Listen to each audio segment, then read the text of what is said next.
Alors ce soir le cours il est dédié bien sûr pour la Iloula et l'année de Rav Mesod Touboul et que Dieu puisse reposer son âme en paix. Amen, amen, amen.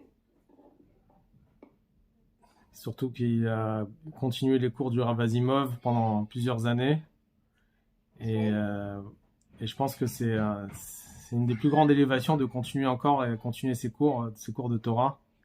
Vraiment... Et surtout, ce qui est très fort, c'est que ça tombe en plus un lundi soir. Sa première année, le cours du lundi soir. C'est ça qui est très émouvant. Exactement. C'est vraiment... Ouais. Il n'y a pas de hasard, comme on dit. Et on va rappeler aussi la mémoire de Shalom ben David, c'est ça? Exactement, mon beau-père. Zichron al-Bracha. Ouais. D'accord. Que Dieu se lève son âme dans le Gan Eden. Amen. Amen.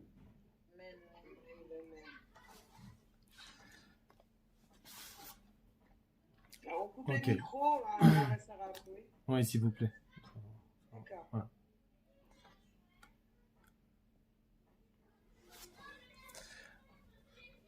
Alors, avant de commencer le nouveau chapitre, le 9e chapitre, on va un peu faire une synthèse de ce qui a été dit jusqu'au 9e chapitre. Yohan Morazaken, il a expliqué à partir du premier chapitre, il a commencé à expliquer c'est quoi la définition de l'âme animale. C'est à la fin du premier chapitre. Comment je peux différencier l'âme animale de l'âme divine? L'âme animale avec toutes ses caractéristiques, l'âme divine avec toutes ses caractéristiques. On a expliqué que l'âme divine c'était Chelek Elokam Imal Mamash, une partie de Dieu en haut, vraiment. Dans le deuxième chapitre aussi, on a bien expliqué l'âme divine, on a expliqué les 10 facultés de l'âme divine, comment l'intellect donne naissance aux émotions. Dans le troisième chapitre, les trois vêtements de l'âme, de l'âme divine, qu'on appelle ça les auxiliaires, les levushim, les auxiliaires de l'âme divine pour pouvoir s'exprimer. La qualité qu'il y a, la supériorité qu'il y a dans l'accomplissement de l'étude de la Torah et l'accomplissement des mitzvot, dans la pensée, la parole et l'action. La qualité du vêtement de l'auxiliaire qui est appelé le marshava, la pensée, réfléchir, s'approfondir dans l'étude de la Torah, on a expliqué dans le 4e et 5e chapitre. On a parlé après, face à l'âme divine, donc l'âme animale, aussi les forces de l'âme animale, les 10 forces, qui sont à l'opposé de l'âme divine, les vêtements de l'âme animale, pensée, parole et action, pareil dans l'autre sens. Ce que c'est la klipa, klipat noga, les 3 écorces de l'impureté, jusqu'à où ça peut descendre, la klipat noga, dans la pensée, la parole et l'action. Jusqu'à où on peut descendre dans les 3 écorces de l'impureté, comme on a expliqué dans le 6e chapitre, le 7e, le 8e chapitre. Donc une fois qu'on a pris connaissance de ces 2 âmes, non seulement dans leur comportement extérieur, mais même dans leurs caractéristiques, dans leur définition intérieure, lorsqu'on sait à qui on a affaire en réalité, qu'est-ce que c'est l'âme divine, qu'est-ce que c'est l'âme animale. Alors maintenant, on peut parler du combat, puisqu'on veut arriver justement au Benoni, qui est le Sefer Shel Benonim, le livre des Benonim, ça veut dire de nous, de tous les gens qui sont entre le niveau du tzaddik et du rachat. Donc on veut expliquer justement c'est quoi le combat qu'il y a entre l'âme divine et l'âme animale. Pour cela, on doit savoir où est l'emplacement, parce que parfois on peut avoir des doutes. On peut avoir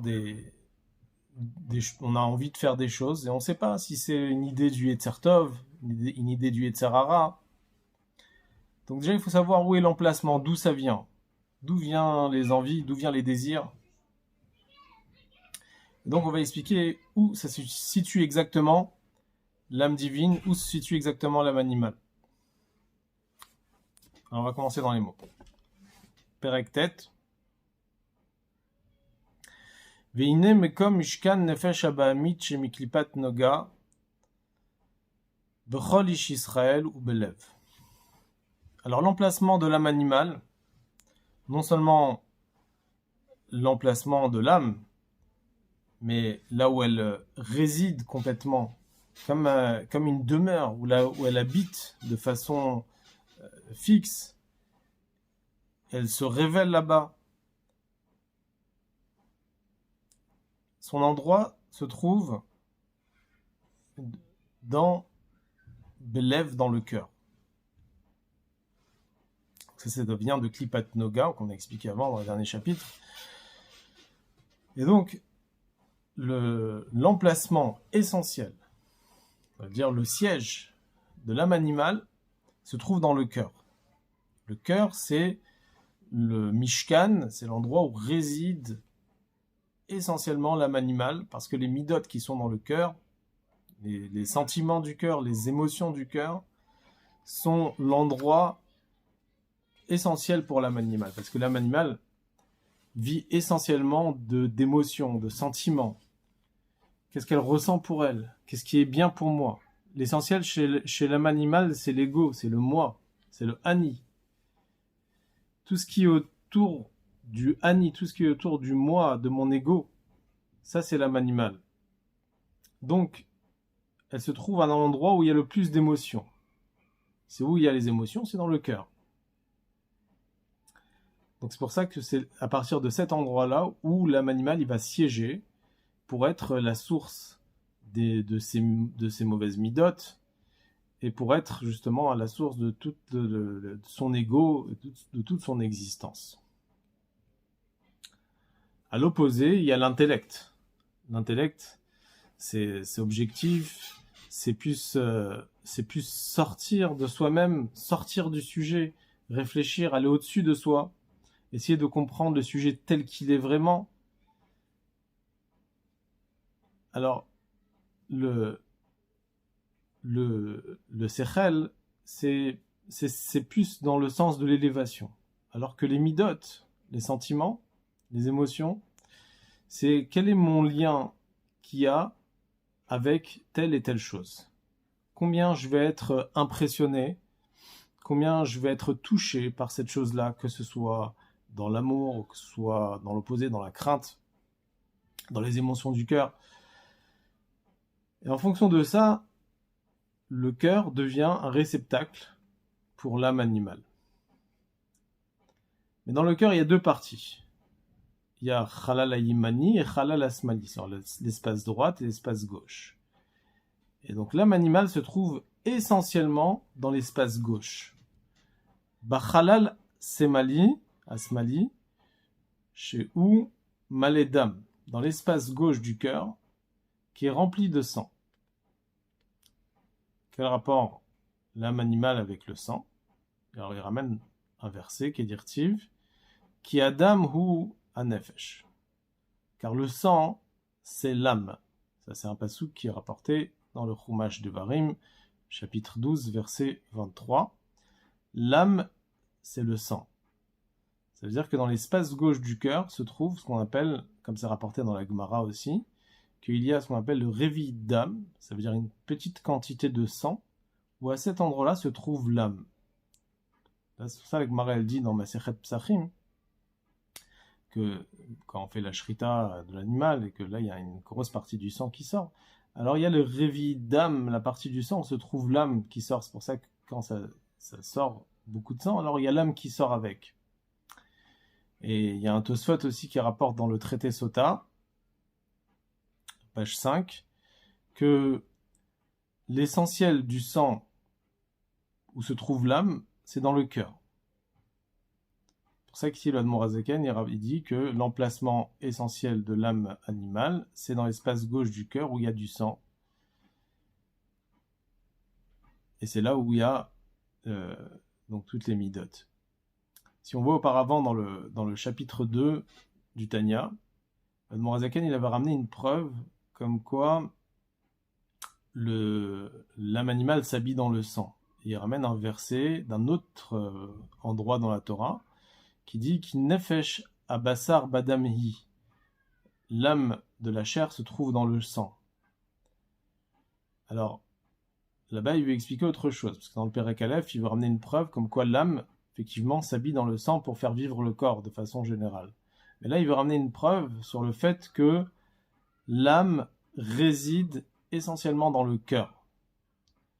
Et donc, le verset le plus adapté, c'est Ki Adam ou Nafesh. Le sang, c'est l'âme. L'âme, c'est le sang. Ça veut dire que à l'endroit où il y a le plus de sang, essentiellement, c'est dans le cœur. Et c'est pour ça que on dit que l'âme animale réside dans le cœur. Maintenant, pourquoi la partie gauche? Parce qu'effectivement, dans la partie droite aussi, il y a du sang. Mais là-bas, dans la partie droite, il n'y a pas du sang qui se crée, on va dire. Là-bas, on va dire, c'est essentiellement dans l'espace droite, ce qu'on appelle le roi Chaim.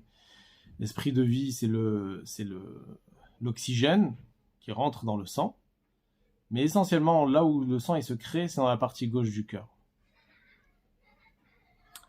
Je continue dans les mots. Velachen, kol atavot vitparut vekas vedomen en balev. Pour cela, puisque l'emplacement essentiel de l'âme animale, c'est dans le cœur. Donc tout ce qui va se révéler, donc ça veut dire les plaisirs, toutes les émotions, l'orgueil ou la colère, etc., c'est dans le cœur. Bien sûr, là, il s'agit donc du début de la révélation de l'âme animale, où là, il y a tous les désirs du cœur. Et donc, après, ça peut s'exprimer que ce soit dans l'orgueil, que ce soit dans les sentiments de crainte, ou dans les sentiments de colère, etc. Mais à la suite de cela, Kmo she'adam koro balev, u'ma'alev mitpashet lechol ha'evarim.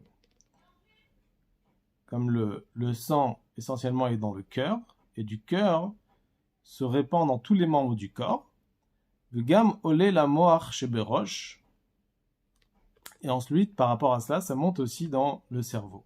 Donc déjà, du cœur, ça se répand dans tout le corps. Les émotions du cœur ne restent pas dans une situation théorique uniquement, mais elles vont se répandre à travers la pensée, la parole et l'action dans tous les membres du corps. Et les midot, les émotions, vont être une façon qui va permettre aux membres du corps de servir. Donc les membres du corps vont pouvoir servir les émotions pour pouvoir réaliser ses désirs et ses envies. Et en dehors de ça, ça monte aussi la moach sheberosh, ça monte au cerveau qui est dans la tête. Donc de ce siège-là, de ce centre qui est dans le cœur, ça va se répandre, donc l'âme animale va se répandre aussi dans le cerveau, là où il y a l'intellect. Mais à cet endroit-là, à ce stade-là, l'intellect ne va pas guider le cœur, parce que là, dans ce cas-là, l'intellect, l'intellect, il guide le cœur, alors à ce moment, le cœur, il est soumis à l'intellect. Mais là, c'est au contraire. Essentiellement, c'est le cœur qui décide, et le cerveau, il est là pour lui montrer le chemin. C'est comme un GPS que je veux mettre, que le GPS, je vais régler le GPS à l'endroit où je veux aller. Et il va t'expliquer comment aller à cet endroit-là. Pareil pour l'âme animale. Son emplacement essentiel, c'est dans le cœur, où là, ça va réveiller des sentiments et des émotions, des désirs, etc. Donc c'est le cœur qui prend la décision. Tout va autour du cœur. Et même le cerveau, lorsque ça monte à la tête, alors à ce moment-là, le cerveau, il va suivre les envies du cœur et il va guider le cœur.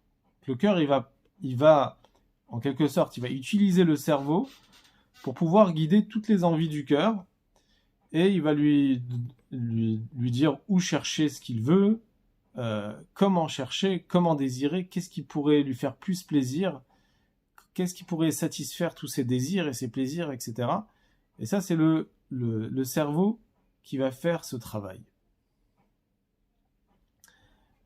Je continue. Le chashav ou la harer bahen, pour pouvoir réfléchir et penser comment exprimer les désirs du potentiel au concret, ou les trakem bahen, et réfléchir comment pouvoir même développer, à la suite de cela, développer toutes ces midot, toutes ces émotions, et pouvoir donc après pouvoir les exprimer, les concrétiser. Donc malgré tout, malgré que le centre essentiel de l'âme animale, c'est dans le cœur, et que dans le cerveau, il y a uniquement une itpashtut, ça veut dire que l'âme animale se répand aussi dans le cerveau, mais quand elle se répand, elle se répand pas comme tous les autres membres du corps, où les membres du corps ne sont uniquement des ustensiles pour pouvoir servir au cœur. Le cerveau, il est aussi, quand même, il est plus élevé que le cœur. Donc quand ça monte au cerveau, les émotions du cœur, elles se raffinent, elles deviennent plus raffinées. Et à ce moment-là, les midotes du cœur vont s'élever un petit peu au niveau du cerveau. Donc, c'est vrai que le cerveau, il va guider les midotes pour pouvoir emmener les sentiments du cœur là où le cœur y désire. Mais par cela aussi, ça va élever aussi les sentiments du cœur. Et donc, ça va faire que le cerveau, il va devenir comme un deuxième point central pour exprimer les envies de l'âme animale. Donc ça veut dire qu'il va avoir un premier point central, c'est dans le cœur, et un deuxième point central, une fois que c'est monté au cerveau, il va avoir encore un deuxième endroit où on va réfléchir, on va essayer de trouver des idées, comment réaliser donc les envies du cœur. Kmo Adam Mekoro Balev, de la même façon que le sang se trouve essentiellement dans le cœur, ou mehalev mitpachet le chol et evarim, et à partir du cœur, cela va se répandre dans tous les membres du corps. Vegam ole le amoar sheberosh, et ça va aussi monter au niveau du cerveau. Donc là, c'est l'exemple que ça monte de la même façon que le sang il monte au cerveau, il se répand du cœur et il monte au cerveau. Pareil aussi, il y a aussi les émotions aussi montent au cerveau et ils deviennent un peu plus raffinés. Et là, elles vont le cerveau avec les midotes, ils vont réfléchir comment réaliser les désirs. Achmekom ni mishkan nefesh haelokit ou bamochin sheberosh. Maintenant, à l'opposé, c'est l'âme divine. Où se trouve l'emplacement essentiel de l'âme divine? C'est dans les mouchin sheberosh, dans le cerveau qui est dans la tête. Donc le cerveau va devenir un réceptacle pour l'âme divine.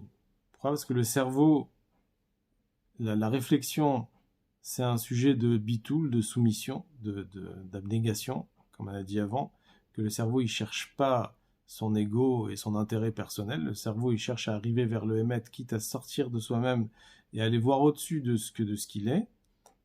Donc aller vraiment comprendre le sujet, la vérité en soi. Et donc c'est pour cela que l'âme divine réside essentiellement dans le cerveau, puisqu'elle ne cherche pas son ego personnel, son ani, son moi, mais elle cherche à Kadosh Baruch Hu. Elle veut s'attacher, l'âme divine, elle veut s'attacher à Hachem, avec l'infini.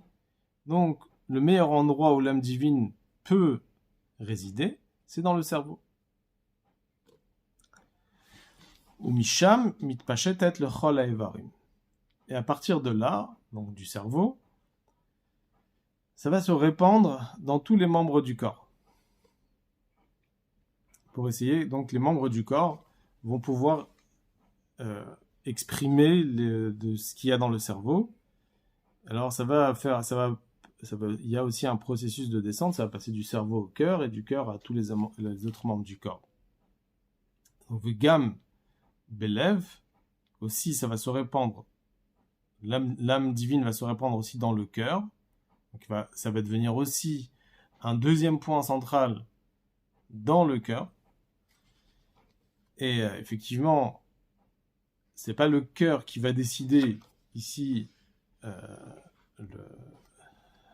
prendre la décision. La décision, elle est au niveau du cerveau. Donc c'est au contraire du cœur, hein, au contraire de l'âme animale. L'âme animale, la décision se prend au niveau du cœur et ça monte au cerveau. L'âme divine, c'est au contraire. Donc la décision se prend au niveau du cerveau et ça se répand dans les membres du corps et ainsi aussi dans le cœur. Maintenant, le cœur, le cœur, il est là, son travail, il est là pour servir au cerveau, donc il va permettre à ce que la décision qui a été prise dans le cerveau au niveau de l'âme divine va pouvoir se réaliser au niveau des émotions et de l'action, etc., etc. Alors maintenant, dans quel endroit du cœur? C'est Bechalal Ayemani Shen Bodam. Dans l'espace droit du cœur, où il n'y a pas de sang, comme on a dit avant, c'est-à-dire que c'est pas là où le sang il se crée, c'est dans l'espace gauche. Donc c'est pour ça qu'il va se mettre dans cet emplacement-là, donc dans l'espace droit du cœur. Et il ramène une preuve à cela. Ukmo Shekatouv, comme le verset il le dit dans Kohelet, chapitre 10, verset 2, Lev Chacham Limino. Le cœur du sage est à sa droite. Donc quand il dit le sage, on dit le Chacham, ça représente l'âme divine. Et son emplacement est dans le cerveau parce que c'est le sujet de la soumission. Elle a appelé Chacham au niveau de Chochma. Et maintenant, donc le cœur du Chacham, c'est-à-dire le cœur de l'âme divine, se trouve dans la partie droite du cœur, limino, à sa droite, dans cette partie-là où il n'y a pas autant de sang que la partie gauche. Donc c'est la partie spirituelle du sang où là il y a le souffle de vie, l'oxygène, etc. Et là-bas, donc c'est un endroit adapté pour être un deuxième centre pour une annexe, on va dire, pour l'emplacement de l'âme divine.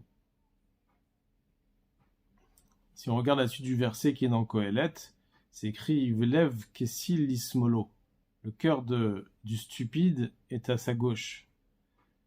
Et donc ça fait allusion à l'âme animale qui est comparée au Ksil, au stupide, parce que c'est écrit dans la Gemara, dans le traité Sota, que lorsqu'une personne fait une faute, c'est uniquement parce qu'il y a un esprit de shtout, de folie, qui lui est passé et qui lui donne envie de faire une faute. Donc, les fautes sont de Ksil. Le Yetzerara, l'âme animale, est appelée stupide.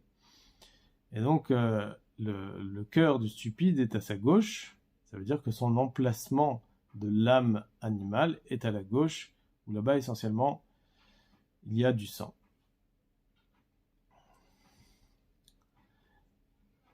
Alors, là, on parle toujours, donc on est revenu à l'âme divine. Vehi ahavat Hashem kirishpe shal evet bechalal hayemani shen bodam. Donc l'âme, oui, donc là, l'âme divine se trouve dans l'espace droit du cœur, et donc il dit ici, c'est là où il y a la ahavat Hashem, l'amour de Dieu, comme des flammes de feu qui s'enflamment. C'est là où s'exprime donc l'âme divine dans le cœur pour avoir l'amour de Dieu. Belev maskilim amevinim umitbodenim, dans le cœur de ceux qui réfléchissent, qui comprennent et qui réfléchissent, bedaatam asher bemocham, dans le da'at, dans la compréhension, la connaissance qui est dans leur cerveau, bidvarim ameorim et ahava, en étudiant des sujets qui vont éveiller l'amour de Dieu. Si on voit dans cette phrase qu'on vient de lire, c'est tout le processus intellectuel de l'âme, puisqu'on dit Belev maskilim, le cœur des maskilim, ceux qui réfléchissent, c'est la chorma, qui amène après à mevinim, qui ramène à la bina, à la réflexion. On a expliqué la différence entre la chorma et la bina. La chorma, c'est comprendre le point essentiel de la grandeur de Dieu. Bina, c'est réfléchir, s'élargir dans la réflexion en longueur, en profondeur et en largeur, etc. Et ensuite, il y a da'at, beda'atam, qui vient du mot da'at, qui veut dire la connaissance, puisque de la chorma à la bina, on passe au da'at.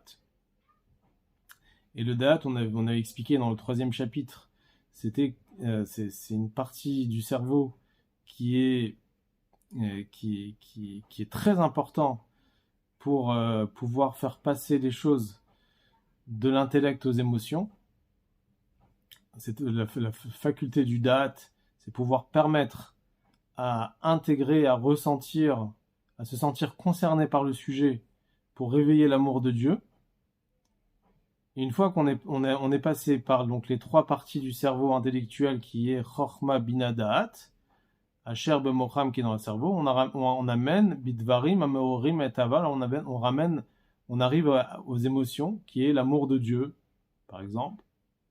Ou Vechen Simchat Levav Betiferet Hashem Ve'adar Geono, ou la joie du cœur dans la splendeur de Dieu, la grandeur de Dieu. Et tout cela, ça commence par le cerveau. Ka'asher ene achacham asher berosho bemoach chochmato vinato, lorsque les yeux du chacham qui est dans son cerveau, donc on dit les yeux du chacham qui est dans le cerveau, ça veut dire que le sage, le chacham, bien sûr il a des yeux, mais c'est pas des yeux qu'on parle ici, les yeux physiques, c'est des yeux spirituels, ça veut dire il réfléchit tellement dans la grandeur de Dieu qu'il voit pratiquement la grandeur de Dieu avec sa compréhension et sa réflexion. Mistaklim bikara de malka, où ils arrivent à voir la gloire de Dieu, la gloire du roi, Vitiferet Gdulato, et la beauté de sa grandeur, Aden Cheker Ve'ensov Vetachlit, à un niveau où il n'y a même plus de recherche et plus de fin. Et cela, ça ramène à une joie, la joie de voir la beauté de la grandeur de Dieu, qui me voit bemakom acher, comme c'est expliqué dans un autre endroit, dans le Tanya, comment éveiller cette joie à travers la réflexion dans la grandeur de Dieu.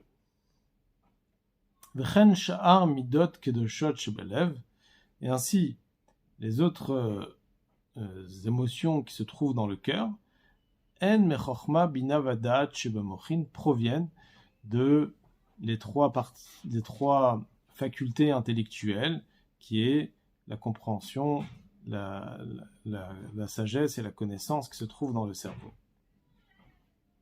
Et tout cela donc commence par le cerveau, et ensuite ça arrive dans les midotes, dans les émotions.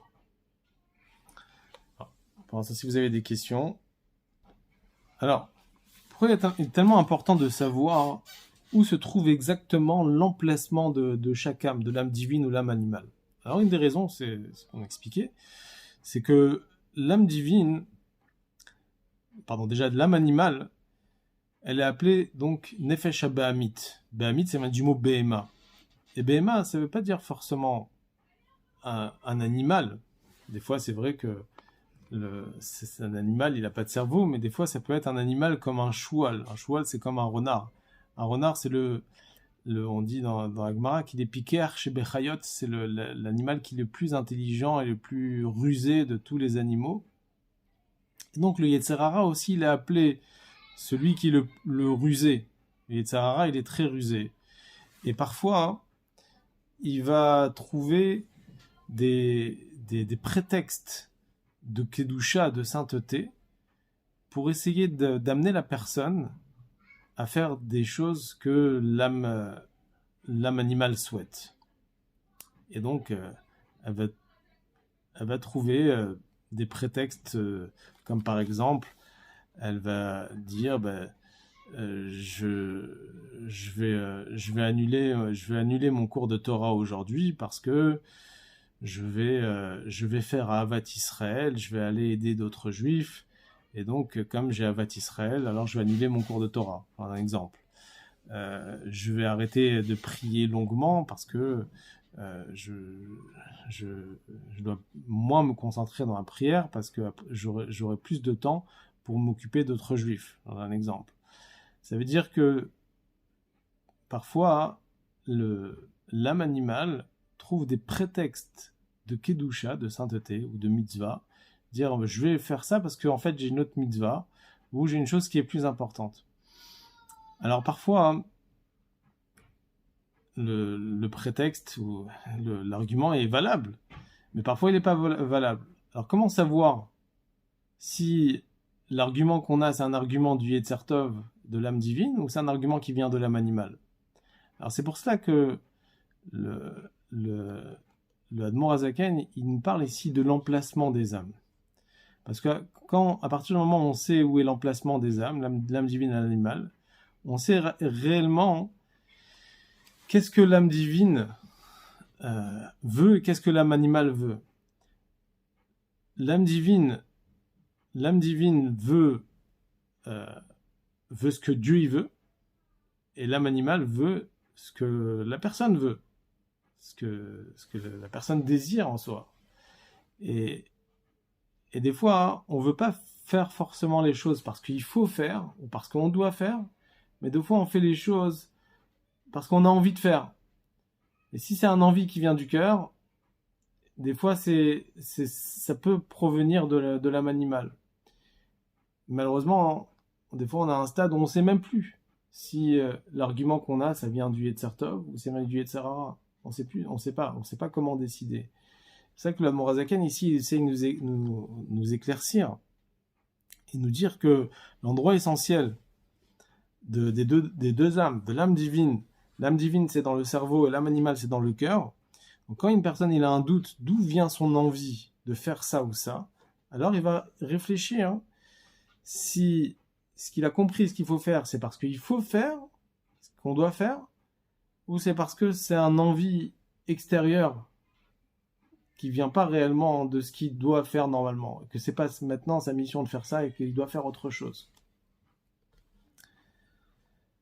Alors, le principe il est comme ça, c'est rapporté dans Chassidut, que toute chose qui pourrait empêcher l'action concrète des mitzvot, c'est évident que ça vient du Yetzer Hara et de l'âme animale. Si on a un blocage au niveau de l'action, réalisation d'une mitzvah, même pour un prétexte de Kedusha, mais il faut savoir que ça vient aussi de l'âme animale. Parce que l'âme animale, il va s'habiller, il va prendre, comme c'est important dans le Chassidut, que l'âme animale, il peut prendre l'habit d'un chassid avec un chapeau, avec une barbe. Ça veut dire, il prend l'aspect d'un religieux pour lui dire ne fais pas ça. Mais en réalité, il faut savoir que ça aussi, il y a aussi malheureusement l'âme animale qui s'habille en lui. Et donc c'est pour ça que il faut bien faire la distinction et bien savoir la différence entre les deux. Dans Chassidut, on rapporte aussi cette notion de Meler. Meler, c'est Mocha, Liba et Kabda. Mocha, Meler, c'est les mêmes, donc le même, c'est Mocha, le cerveau. Le Lamed de Meler, c'est Liba, le cœur. Et le Kaf, c'est Kabda, ça veut dire le foie, la partie bas du corps. Lorsque on se comporte de telle façon, ça veut dire que tout commence par le cerveau, par l'âme divine, et qu'après ça va aux émotions, et après ça va à l'action, Mocha, Liba et Kabda, alors à ce moment-là, on est un Meler. Mais si c'est dans le sens contraire, ça veut dire qu'on commence par le cœur, comme l'âme animale qui commence le départ et au cœur. Donc c'est Liba, lève, après c'est Moach, et après c'est Kaved. Lev Moar Kaved, ça fait Lemer. Lemer, c'était dans la Torah, c'était un rachat. Si vous regardez dans le Chumash Bereshit, ce qu'il a fait. Mais lorsque c'est inversé, alors à ce moment-là, c'est pas la meilleure façon pour être un roi, c'est quand les choses commencent par le cerveau. D'accord, il y a une descente en fait. Ouais. Ok, merci beaucoup. Plaisir. À la suite de ça, maintenant le Admorazaken il va expliquer donc le combat qu'il y a entre ces deux hommes. Il dit Achiniktiv, écrit dans le verset, où le homme milom yehematz. Ou l'homme milom yehematz. Alors c'est un verset qui est rapporté à la base concernant Rivka, qui est tombée enceinte de Yaakov et Esav, et elle ne savait pas qu'elle avait des jumeaux. Elle est partie voir Shem pour savoir qu'est-ce qui se passe. Elle ne comprend pas, elle a des souffrances au niveau de la grossesse. Et Shem, il lui dit, sache que tu as 2 nations dans ton ventre, et l'homme ilium yehematz, et il va y avoir un combat entre ces nations. Lorsque l'un il sera plus fort, l'autre il sera faible, et lorsque l'autre il sera plus fort, alors l'un il sera plus faible. Ce qui dit donc Shem, qui dit à Rivka. Alors là, il dit à Admorazaken que ce verset, il s'agit aussi du Yetzer Tov et Yetzer Hara. Yaakov et Esav, ça représente aussi le Yetzer Tov, l'âme divine, et Esav, c'est l'âme animale. Ou le homme, l'homme yehematz, il y a ici un combat où l'un, il va essayer de s'efforcer contre l'autre. Ki agouf nikra ir ketana. Car le corps, il est appelé un petit village, comme c'est écrit dans Kohelet, dans chapitre 9, que le corps est un petit village, et qu'il y a ici 2 rois qui veulent combattre et qui veulent avoir la conquête de ce petit village. De la même façon que lorsqu'il y a 2 rois qui combattent sur une ville, où chacun des rois veut avoir la conquête de la ville et dominer sur tous les habitants de la ville. Et encore plus que ça, chacun il veut arriver à une situation où non seulement il va dominer par force, mais il va limloch alea. Limloch alea, ça veut dire que il va régner. Et régner, ça veut dire que ça soit aussi avec l'acceptation du peuple. Le peuple accepte sa royauté. Comme c'est écrit au Malchuto Beratson Kiblu Aleem, que la royauté de Dieu, on a accepté avec Ratson, avec de notre propre gré. Que les habitants de la ville, ils vont accepter la royauté. Dainu, la nehig shvea kirtsono.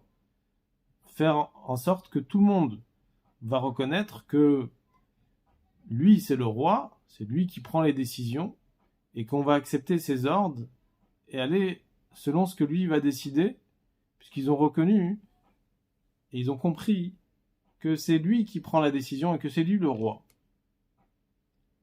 Veshiyu sarim le mashmauto, et qu'on va pouvoir l'écouter b'chol asher igzor aleem, sur tout ce que le roi il va décider, tous les décrets qu'il va décider, même s'ils vont pas comprendre, ils vont accepter de prendre sur eux la royauté de ce roi.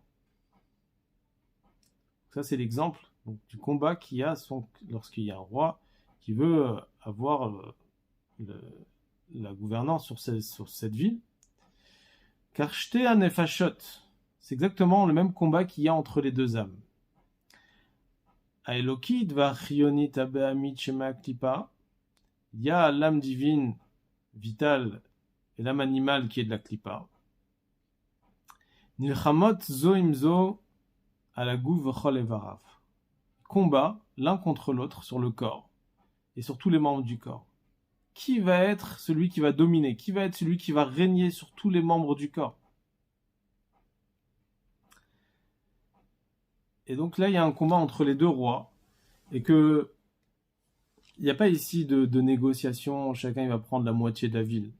En général, quand il y a 2 rois qui combattent, c'est l'un qui gagne, l'autre il perd, ou l'homme yematz, comme il a dit, c'est lorsque l'un il gagne, l'autre il est faible.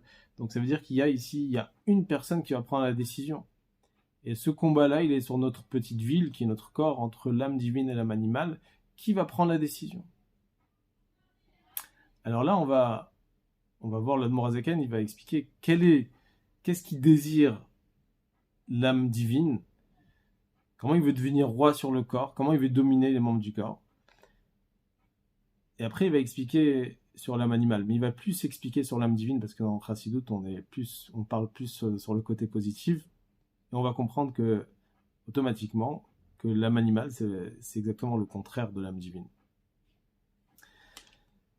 Donc, je continue. Shaeloki trefza rotsona. Car l'âme divine, elle désire, elle a envie. Shetehi levada moshelet alav ou manigato. Qu'elle soit la seule ici, pouvoir gouverner, pouvoir guider les membres, cette ville qui est les membres du corps. V'chol evarim yusarim le mashmauta ou betelim etzla legamre ou merkava elea. Et tous les membres du corps vont pouvoir réaliser ces désirs, et encore plus que ça, ils vont être soumis entièrement, non seulement qu'ils vont réaliser concrètement la volonté de l'âme divine, mais les membres du corps vont soumettre leur volonté entièrement à l'âme divine, malgré qu'au début, ils avaient peut-être un autre ratson, une autre envie. Et ils vont être ce qu'on appelle Merkava Elea. Merkava Elea, ça veut dire, le mot Merkava, ça veut dire un char. C'est une expression pour dire que de la même façon qu'un carrosse, un char, il n'a pas de volonté personnelle, et que le char, il est là uniquement pour aller là où le cocher va pouvoir amener le char. Pareil, l'âme divine, elle veut amener les membres de son corps, tous les membres de son corps, à une situation où tous les membres du corps n'auront pas de volonté personnelle, et que toutes leurs volontés vont être soumises uniquement à ce que l'âme divine désire. Veyu levush le eser prinotea ou shlosha levushim aniskarim leel. Et encore plus que ça, ils vont être un vêtement. Ça veut dire que encore plus qu'un char, parce qu'un char, le cocher, il peut emmener son char là où il veut, mais c'est pas son problème, c'est pas le problème du char, c'est le problème du cocher. Mais là, encore plus que ça, que même les membres du corps, ça va être toute leur vitalité de pouvoir permettre à ce que l'âme divine va s'habiller dans tous les membres du corps, et ça devient réellement, tous les membres du corps deviennent des vêtements pour l'âme divine, et complètement soumis à la neshama. Les Esser, donc on a dit les Esser Prinotea, au Shosha Levushim Aniskar Leel, aux 10 niveaux qu'on a mentionnés auparavant, donc c'est-à-dire les 10 facultés, les 3 facultés intellectuelles et les 7 facultés émotionnelles, et aussi les 3 auxiliaires qu'on a mentionnés auparavant, qui sont la pensée, la parole et l'action. Chez Itlapshu Kulam Bevare Agouf, où ils vont tous s'habiller, se vêtir dans les membres du corps. Viagouf kulo mae male mehem levadam, et le corps entier sera rempli uniquement de l'âme divine, sans laisser place, sans laisser entrer même 1 millimètre du corps, ne pas laisser passer l'âme animale, même de temps en temps. Et non seulement qu'on ne va pas laisser passer l'âme animale, et que l'animal ne va pas rester d'une façon fixe, mais même temporairement, juste un passage comme ça, non. V'loya avor zar betocham, et qu'un étranger ne passera pas à l'intérieur chas v'shalom. Donc là, l'Admor Hazaken, il a expliqué quelle est réellement l'envie de l'âme divine de pouvoir régner dans le corps complètement, et que le corps soit complètement, entièrement soumis au désir de l'âme divine, que ce soit que toutes les facultés de l'âme, intellectuelles, émotionnelles, s'habillent dans toutes les facultés du corps et dans tous les membres du corps, et ne pas laisser qui que ce soit entrer, ça veut dire l'âme animale, un envie, même si c'est temporaire, l'âme divine ne désire pas, elle veut être le roi et celui qui domine sur tout le corps. Après, si tu veux, la semaine prochaine, on va expliquer un peu plus sur l'âme divine, et pareil, donc dans l'autre sens, sur l'âme animale, les Hashem.